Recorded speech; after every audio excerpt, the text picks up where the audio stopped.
एक गुरु अपने सभी शिष्यों के साथ नहाने के लिए नदी के घाट पर गए, पर वो नदी के घाट पर जाकर बैठ गए। शिष्यों ने सोचा कि गुरुजी बैठे हैं तो हम लोग भी बैठ जाएं, तो सारे शिष्य भी बैठ गए।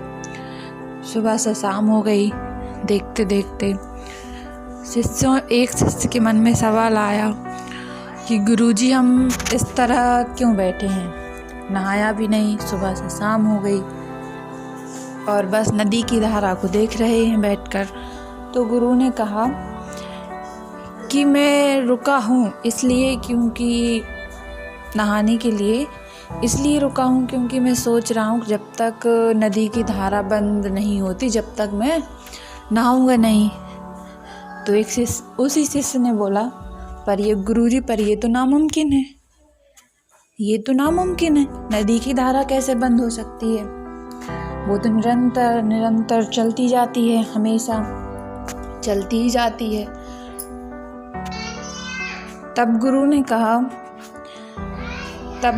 कहा कि यही है आज की शिक्षा, ये हमारा जीवन है, ये कभी जिंदगी है, ये कभी रुक नहीं सकती, निरंतर बस चलती ही जाती है, चलती ही जाती है, चलती ही जाती है।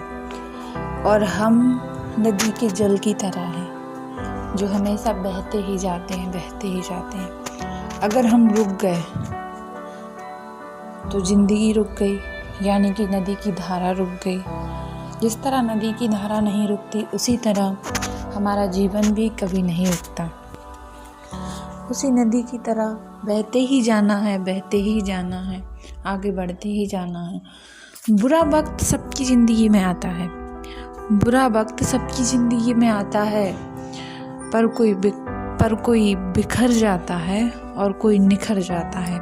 जिसकी सोच सकारात्मक होती है और जिसमें सीखने का जज्बा होता है वो हमेशा निखर जाता है। बुरे वक्त से भी वो सीख लेता है, उसमें बिखरता नहीं है, टूटता नहीं है। इसीलिए अपने आप को नदी की धारा की तरह नहीं, नदी के जल की तरह बनाओ जो हमेशा बहता ही जाता है, बहता ही जाता है।